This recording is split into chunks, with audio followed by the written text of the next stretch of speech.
Hello World Wide Web, I'm Dr. Shado, the internet personality with the best hair, and it's finally time to finish off the Pumpkinhead series of reviews with Pumpkinhead 4, Blood Feud. While the first film was an interesting but flawed experience, it seems every movie in the series moving forward has been an exercise in making increasing levels of stupid decisions, from ignoring the first movie entirely to acknowledging it but giving it a backseat to a horribly hobbled together plot presented by boring characters portrayed by terrible actors. After that, it's hard to imagine how the fourth could possibly be worse. One way I guess they could do it would be maybe to retcon the first movie and then shoehorn it into a completely unrelated story that isn't even original in its own right. Blood Feud is a story about two feuding families, you know, like the famous Hatfield and McCoy feud. These families, however, are the Hatfields and McCoys. Yeah, they couldn't even be arsed to change the names. However, when a boy from one family falls in love with a girl from the other, tension ensues. To solve this problem, Pumpkinhead shows up and starts killing the fuck out of people. On the plus side, until they get around to the reboot thing, this is the last one in the series, so it's definitely a good thing. So let's take a look at Pumpkinhead 4 Blood Feud and finally put this series out of its misery. The movie opens before the movie starts. It's another one of those intros that takes place in the past, but it's not nearly as distant as in Pumpkinhead 1 or 2. This time it's only about 5 years ago, where two bikers try to escape Pumpkinhead.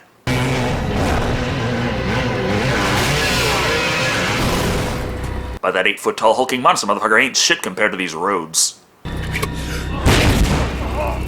Or it could be that the oddly cut, well-placed log in the middle of the road actually saved his life. For about 5 seconds. Starting to slip into Final Destination territory here. The angry nerd demon summoner here is Andy Mills, played by Bart Seidels, who might have been John Doe from the last movie, I'm still not sure. But the point is, the other man Pumpkinhead is after, Dallas, played by Rob Freeman, shows up at the cabin begging for Andy to call it off. We should have gone to jail for what we've done, but killing us won't bring her back.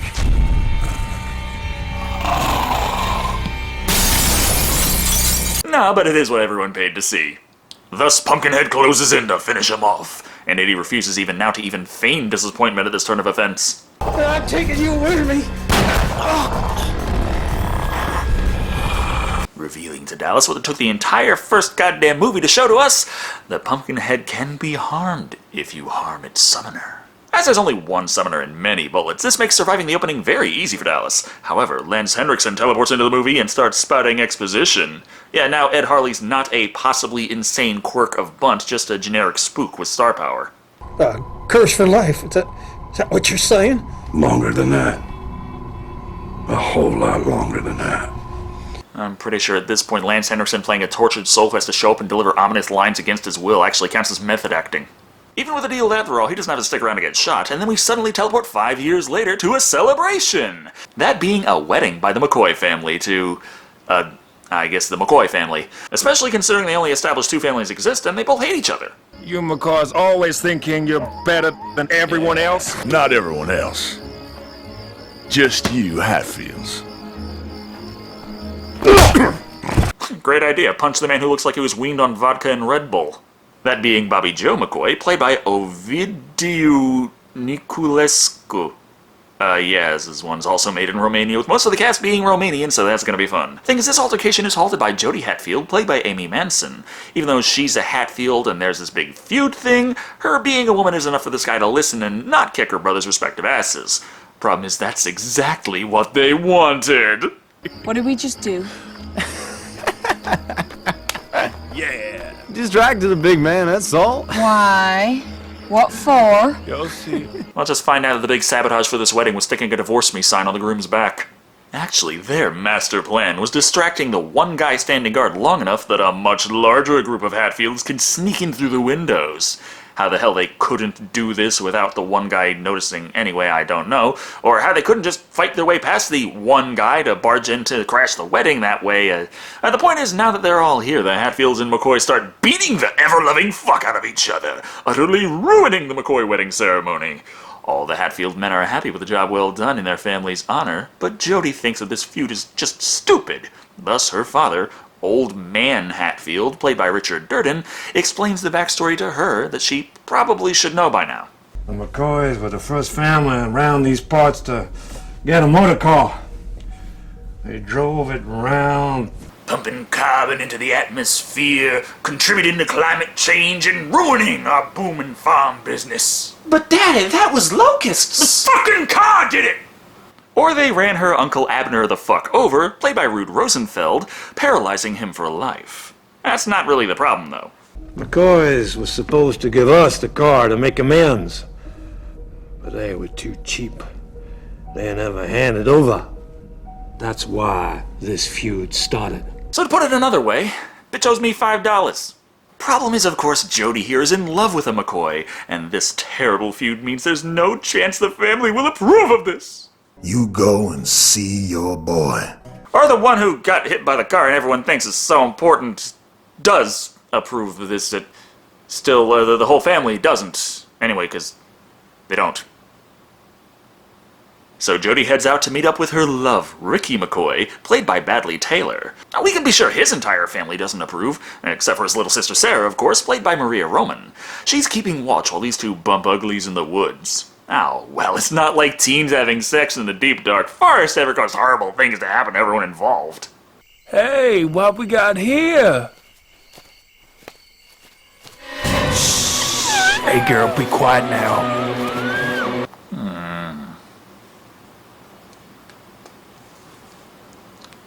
Hey, Cody, what's a good rape joke? Yeah, no, real happy to know that I'm the first one you think of for something like this. A real confidence boost there. Happy I'm the rape guy. Did you hear something? Nothing to worry about. We're safe. We got Sarah looking out for us. I'm sure if there was something to worry about, she'd scream or something. It's okay, though. Sarah managed to break free and run. That means no one invited fuckery today.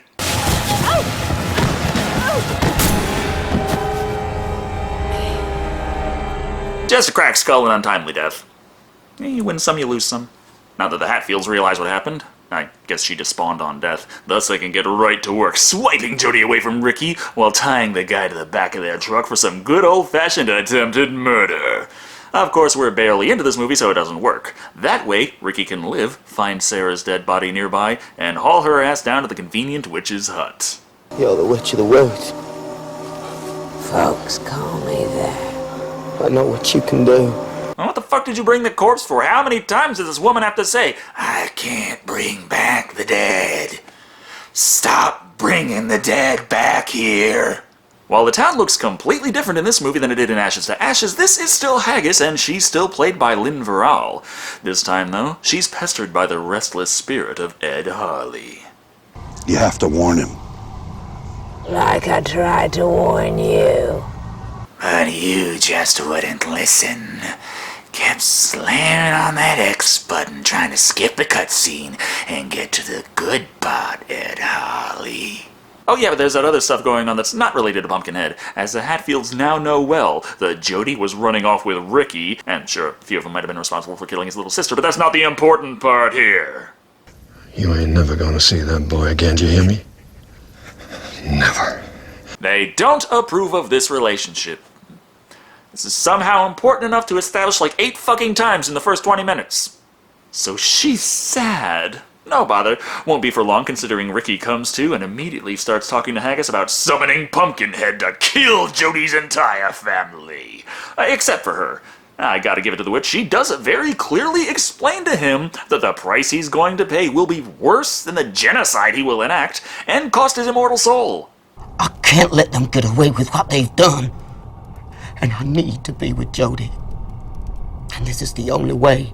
It's not only is that clearly not the only way. I mean, you could just run off together, call up the police and tell them about them murdering your sister. You haven't tried that yet. Or, I guess just actually come to an understanding and end the feud. That could work too, but on top of that, mass murder, genocide, damning souls, that rarely ends well in the relationship department. At this point, the movie throws in some serious retconning as suddenly that necklace Ed's son made for him is now a component of the Pumpkinhead summoning spell. Even stranger, however, is as soon as Haggis finishes summoning the creature, which conveniently enough doesn't even have to be dug up anymore, the quality of the acting of the movie somehow gets far, far worse. Who's there? Relax. Just here for a drink. Did you hear something weird just then? Oh, I don't know. my lines. Bear? Or worse. Nothing worse than a bear out there. Did they honestly just pick these guys up on the side of the road like, hey, you want to be in a movie? You want to be in a movie? What's that? Social anxiety? Don't worry, no one's gonna watch it. Very fortunately for us, Pumpkinhead doesn't take long to swoop in and start killing the fuck out of these people. Or watching them kill themselves thanks to firing a gun while soaked in moonshine. At the very least, the Pumpkinhead suit is one of the highlights of this movie.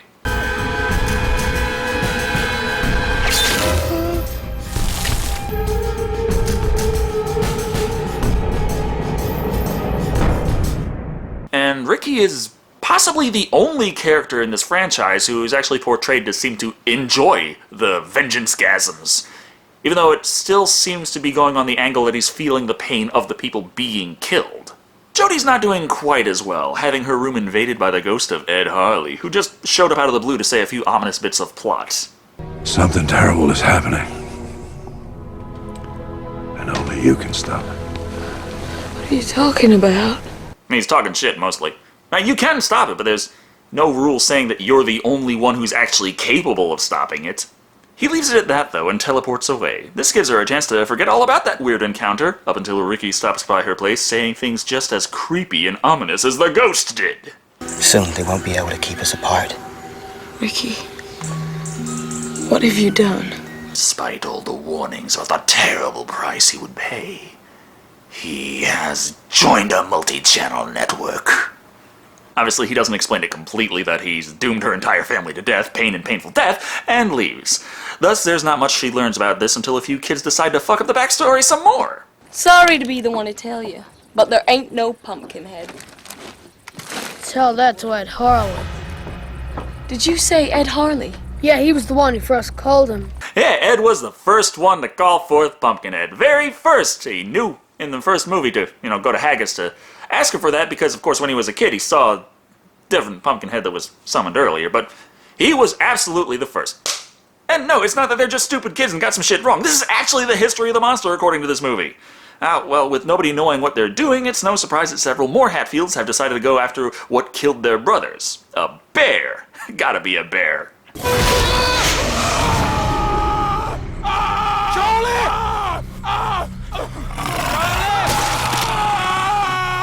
Okay, I saw them set up bear traps, but I didn't see anyone digging up the pit. Hey, did Pumpkinhead actually dig up the pit trap for them while they were busy setting bear traps? Not being able to help, everyone decides, fuck it, let's run away, in the direction we set all those traps.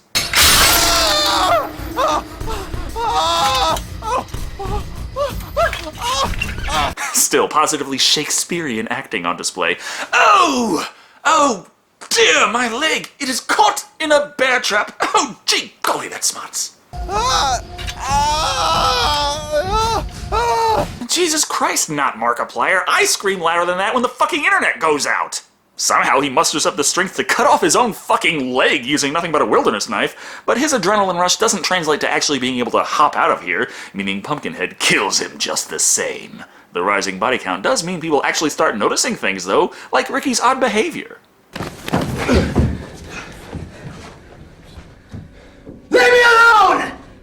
It's like every single scene, the actors are trying to one-up the problems of the last. So screw the acting and plot advancement, let's go back to something entertaining, like watching these fuckers get killed.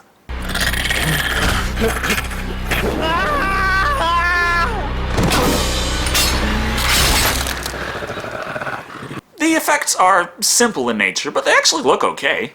It's kind of interesting because all that bad CGI in the last one I think was actually more expensive to do. But what's this? Out of the 4 hunters, one has actually managed to evade Pumpkinhead and escape with his life.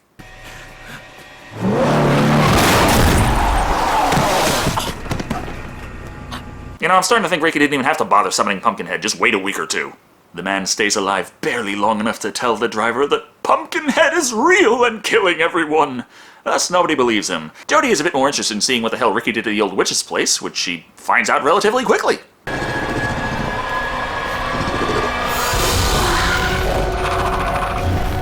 Only to be horrified that that monster has been summoned in broad daylight.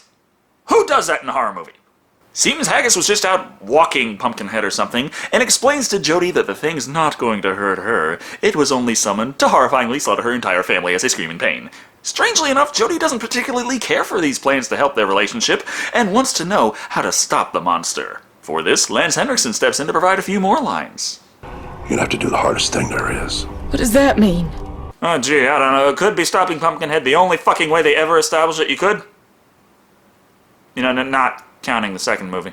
So Jody knows it's Pumpkinhead, and Sheriff Dallas, thanks to his history with the creature, knows it's Pumpkinhead. The problem is everyone's whipped up in a frenzy for revenge and don't quite buy the supernatural demon explanation. You got it wrong. It's not the McCoys that are killing your brothers and your cousins. It's Pumpkinhead. Okay, maybe it's not Pumpkinhead. We'll expand the investigation to include the possibility of Bigfoot or the Mothman. Looks like I'm not the only one who thought that movie was worth assaulting police officers over. So the plan is to gather up a bunch of Hatfields and burn the McCoy house to the ground. After driving up, throwing a bunch of Molotov cocktails on it, and starting a fistfight with the McCoy men, they come to a horrifying revelation. Mama!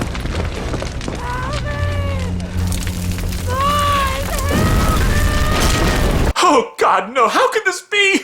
Oh, who knew that this act of aggression and arson, through the end of it, someone might get hurt? Why is this upsetting the Hatfields in the slightest? Oh, but because they only wanted to be able to kill the men, I guess. I don't fucking get this feud at all, but saving the woman from the fire is enough to bring the two families together, preventing another tragedy from taking place. I mean, unless you count the burning the fucking house down and being chastised for being a fucking idiot. Gonna do it in Billy Bob's name? How about Tommy? You think he'd be proud?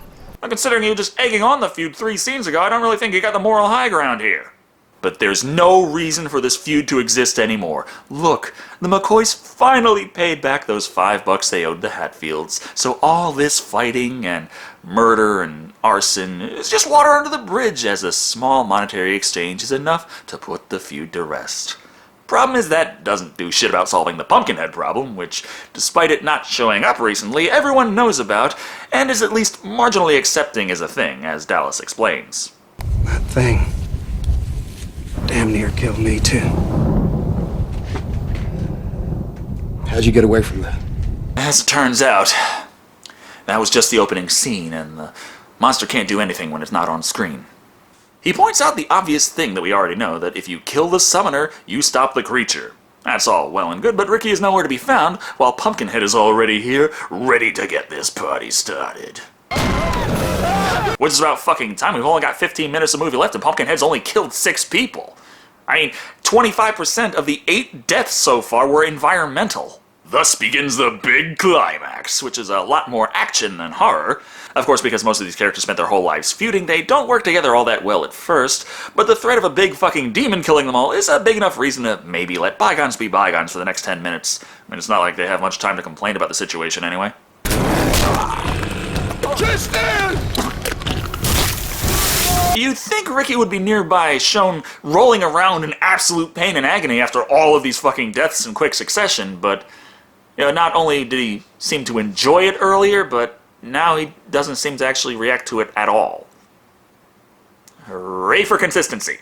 One thing that remains a constant is while Jody's brothers die left and right, she's more concerned with keeping her sister safe from the monster. Also, so much for that whole stop it thing being of any use, because according to Lance here, Dallas stopping the monster earlier damned his soul, and the only way to cleanse it is to go ahead and let Pumpkin finish what it started. Goddamn Havoc physics engine. With that taken care of, Pumpkinhead moves in to kill Jody's sister. At which point the zombie trance unforgiving asshole Ricky randomly decides that maybe murdering an entire family wasn't the smartest thing to do. Oh my God. What have I done? Well, summoned a demon of vengeance to save your relationship and destroyed everything with it, including your relationship, which would have been fucked anyway, cause hey, soul damned to hell, you fucking moron. Therefore, he suddenly decides, as per Pumpkinhead summoner rules, he doesn't want vengeance anymore. But of course that doesn't do shit to stop the creature. Only through Jody doing the hottest thing in the world, which very fucking obviously was killing Ricky, can they stop the creature. Therefore, tragic ending! Ricky is dead. Pumpkinhead is dead, and we very directly see the man drag the monster down to hell with him, leaving Jody alive with her surviving family. Though if the shit with the sheriff is anything to go by, all their souls are damned now anyway, and their only hope of salvation is being killed by the next Pumpkinhead. Whoops. So, could you fix that if you summon Pumpkinhead to kill yourself?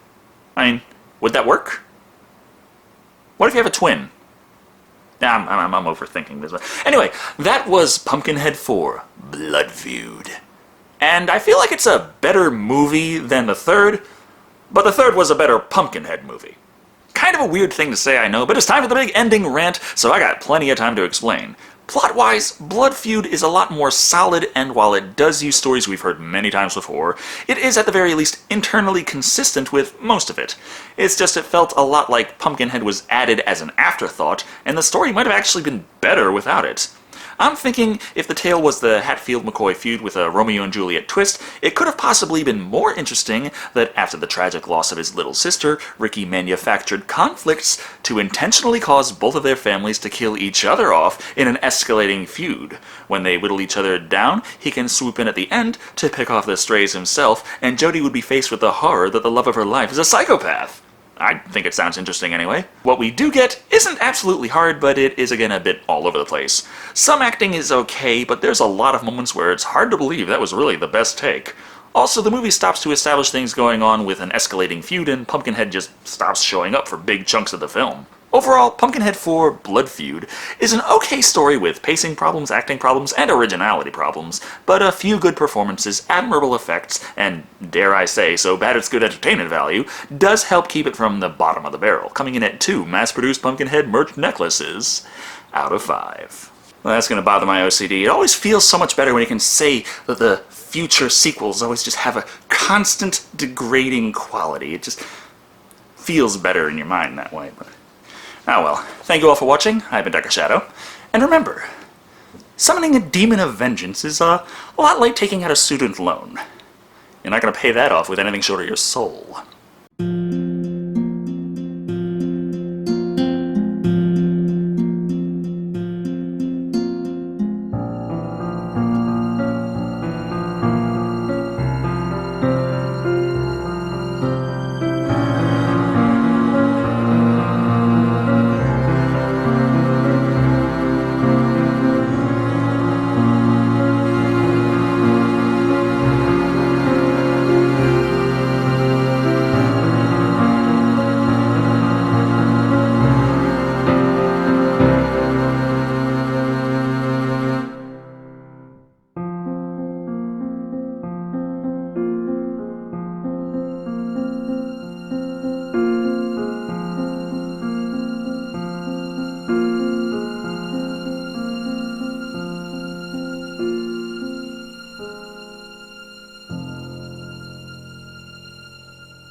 Hello, World Wide Web. I'm Dr. Shado, the internet personality of the best fit. Oh, thank you. I'm very happy. God damn.